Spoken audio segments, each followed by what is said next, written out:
When a woman does not want to have a child, she usually has good reason. She may be unmarried or in a bad marriage.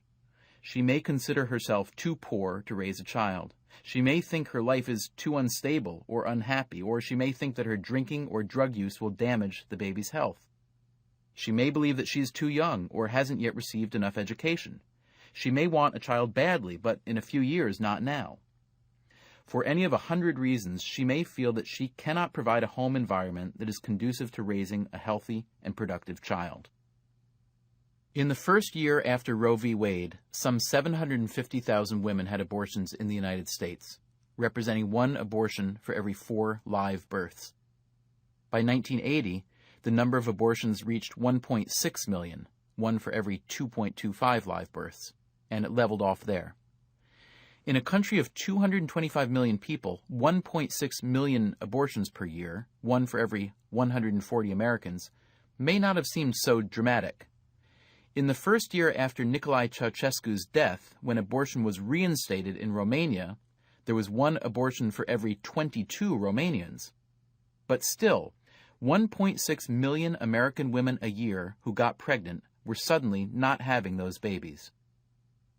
Before Roe v. Wade, it was predominantly the daughters of middle or upper-class families who could arrange and afford a safe illegal abortion. Now, instead of an illegal procedure that might cost $500, any woman could easily obtain an abortion, often for less than $100. What sort of woman was most likely to take advantage of Roe v. Wade? Very often she was unmarried or in her teens or poor, and sometimes all 3. What sort of future might her child have had? One study has shown that the typical child who went unborn in the earliest years of legalized abortion would have been 50% more likely than average to live in poverty. He would have also been 60% more likely to grow up with just 1 parent. These 2 factors, childhood poverty and a single-parent household, are among the strongest predictors that a child will have a criminal future. Growing up in a single-parent home roughly doubles a child's propensity to commit crime. So does having a teenage mother. Another study has shown that low maternal education is the single most powerful factor leading to criminality. In other words, the very factors that drove millions of American women to have an abortion also seem to predict that their children, had they been born, would have led unhappy and possibly criminal lives. To be sure, the legalization of abortion in the United States had myriad consequences.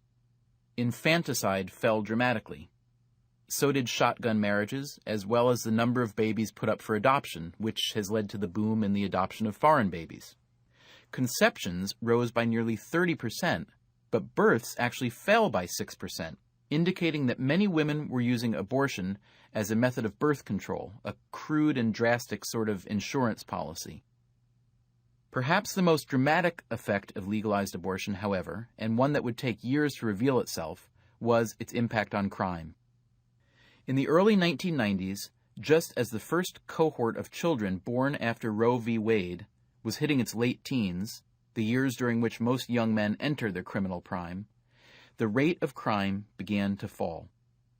What this cohort was missing, of course, were the children who stood the greatest chance of becoming criminals. And the crime rate continued to fall as an entire generation came of age, minus the children whose mothers had not wanted to bring a child into the world. Legalized abortion led to less unwantedness. Unwantedness leads to high crime. Legalized abortion, therefore, led to less crime.